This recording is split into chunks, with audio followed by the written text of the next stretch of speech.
Un anniversaire en demi-teinte pour les Gilets jaunes. Samedi, à l'occasion de la première année du mouvement, des manifestations ont eu lieu un peu partout en France, rassemblant près de 28 000 personnes selon les chiffres officiels. À Paris, ils étaient 4 500 selon le ministère de l'Intérieur. La journée a commencé à la porte de Champéret, où des manifestants ont essayé de bloquer le périphérique parisien. Les CRS, présents en nombre, ont immédiatement fait usage de gaz lacrymogène et ont forcé les Gilets jaunes à se disperser. Ces derniers ont alors décidé de rejoindre la place d'Italie, où une manifestation légale était prévue. Une manifestation annulée par la préfecture. En effet, la situation a rapidement dégénéré avec des violents affrontements entre manifestants et forces de l'ordre. Durant 6 heures, la place parisienne s'est transformée en un foyer quasi insurrectionnel. Au total, quelques 150 interpellations dans la capitale. Si certains gilets jaunes de la première heure sont toujours présents, le mouvement s'est métamorphosé en grande partie en une grogne anarchiste et anticapitaliste. En effet, les mouvements ont été peu à peu cadenassés par l'extrême gauche et leurs tendances anti-force de l'ordre. Malgré tout, la détermination et les revendications n'ont pas changé, donnant avec le temps naissance à des manifestants disposés à durer dans le temps. Je suis depuis le début. Je ne suis pas tout le temps sur les mouvements, mais je suis depuis le début. Je suis gilet jaune, je suis comme je suis là. Ce matin, je suis venu, vous pouvez regarder. Si on m'en fait enlever le premier, j'ai le deuxième. Si on me fait enlever le deuxième, j'ai le troisième. Et j'en ai même encore un autre. Monsieur Macron, votre règne prend fin, il faut partir. Ça va faire une catastrophe. Il faut rendre nos hôpitaux, il faut rendre nos écoles, nos autoroutes, nos retraités, les chômeurs, tout ça. On nous oppose face à des mecs qui galèrent à la fin du mois, qui sont payés pour ça, écoute, ils ont une tâche à accomplir, c'est ça le plus tragique. Macron envoie les membres du peuple contre des membres du peuple. Et ça les mecs l'ont bien compris, moi je suis passé au barrage policier tout à l'heure, le type avait la larme à l'œil en nous expliquant que c'était son boulot, qu'il ne pouvait pas faire autrement. Ce qu'il faut arriver à faire, c'est que les gens comprennent que même par le vote, on ne peut plus rien faire maintenant, on ne peut plus rien avoir, puisque de toute façon, ils contrôlent tout. Ils contrôlent les médias, ils contrôlent l'argent, les banques, tout. En 1913 a été créée la commission Krill aux États-Unis. Allez voir ça, renseignez-vous, mesdames et messieurs. La commission Krill, c'est ce qui permettra d'appeler propagande relations publiques. Et cette propagande politique qu'on subit, on subit la même de l'autre côté avec le système de consommation. On nous fait croire qu'on est né pour consommer. Stop, c'est faux. L'écologie nous le démontre. On ne peut pas continuer dans ce monde. Donc oui, je serai là tous les samedis tant que la masse ne comprendra pas qu'il faut tout stopper dans ce modèle. Les gens qui ne se déplacent pas ou qui n'ont pas accès à Internet ou qui n'ont pas les moyens de savoir ce qui se passe sur place, ils entendent juste la télé et les médias conventionnels en parler au passé, dans leur tête, dans leur imaginaire, c'est fini.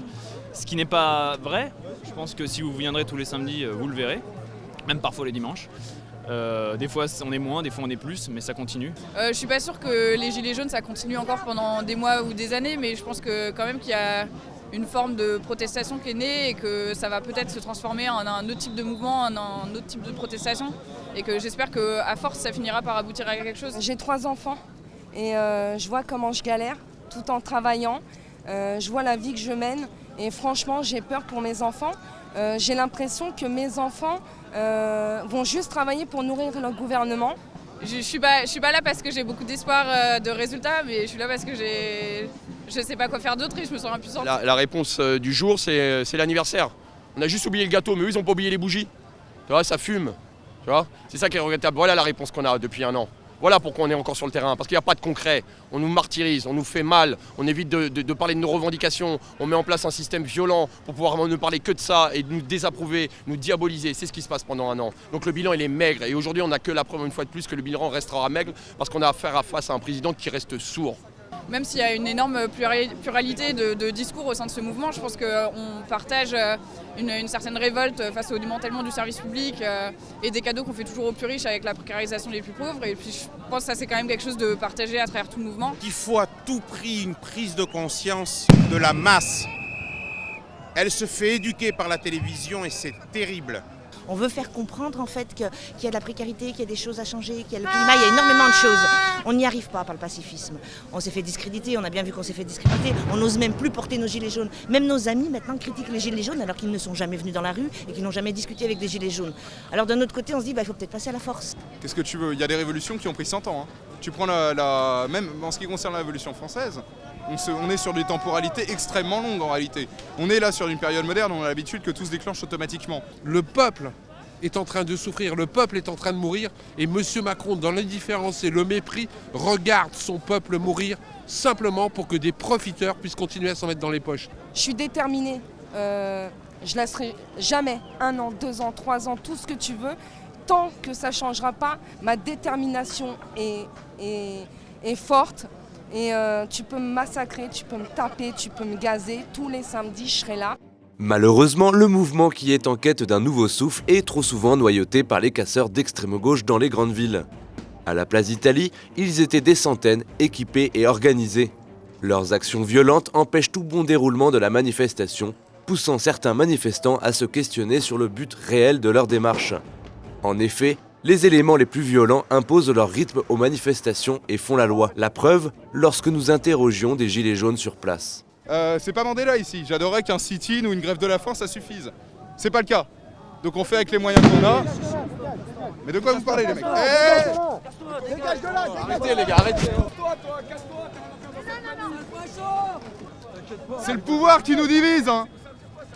C'est le pouvoir qui nous divise. Il a fallu qu'ils envoient, et je dis bien, je pèse mes mots, qu'ils envoient quelques casseurs pour justifier le fait qu'ils intervenaient et qu'ils mettaient des lacrymogènes partout. Sans surprise, ce 53e acte marquera les esprits par ses débordements. Malgré la constance de certains gilets jaunes de la première heure, le rendez-vous du samedi est devenu peu à peu le théâtre du défoulement des milices d'extrême gauche et autres Black Blocs. Une tournure qui ne doit toutefois pas passer sous silence la grande motivation d'une partie des manifestants qui s'efforcent encore d'essayer de se faire entendre dans le calme, mais qui font malheureusement les frais de l'extrême gauche qui, à l'observer, n'a que faire des revendications sociales des gilets jaunes de la première heure.